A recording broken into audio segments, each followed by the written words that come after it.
একটা ঘর ভর্তি মানুষ, সবাই হাসছে, আপনার দিকে তাকিয়ে বলছে, খুব ভালো করেছিস। আপনিও হাসছেন, কিন্তু ঘরে ঢোকার সময় থেকেই বুকের ভেতর একটা অচেনা অস্বস্তি। কেউ একজন এই হাসির আড়ালে অন্য কিছু ভাবছে।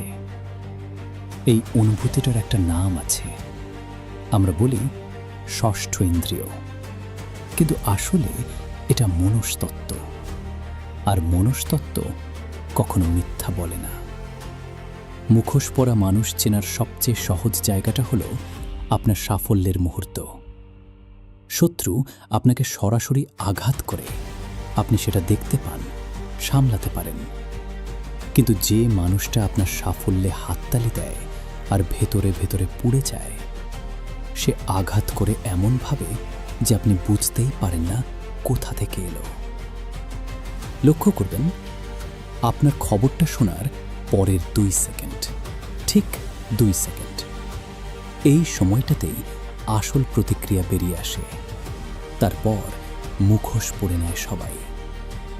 চোখ একটু কুঁচকে যাওয়া, হাসির আগে এক মুহূর্তের বিরতি, ভালো হয়েছে, এরপর অবধারিত একটা কিন্তু। এইগুলোই আসল ভাষা। আর সবচেয়ে বিপজ্জনক লক্ষণ, যে মানুষ আপনার দুর্বলতা জেনে নেয় সাহায্য করার ভান করে, কিন্তু সেই দুর্বলতাই একদিন অস্ত্র হয়ে ফিরে আসে আপনার দিকে। আপনার কষ্টের গল্প শুনে মনোযোগ দিয়ে সমব্যথী হওয়ার জন্য না, গল্প বানানোর মশলা জোগাড় করার জন্য। সুসময়ে ছায়ার মতো লেগে থাকা, দুঃসময়ে বাতাসে মিলিয়ে যাওয়া। এই মানুষগুলো সম্পর্ক তৈরি করে না, বিনিয়োগ করে। আর বিনিয়োগ যখন লাভজনক থাকে না, সরে যায় নিঃশব্দে।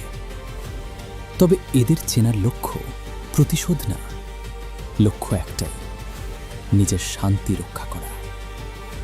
জ্ঞানী মানুষ কখনো মুখোশধারীর সাথে লড়াই করে না, সে শুধু নীরবে দূরত্ব তৈরি করে। আর সেই দূরত্বই হয়ে ওঠে তার সবচেয়ে বড় সুরক্ষা। কিভাবে এই দূরত্ব তৈরি করবেন?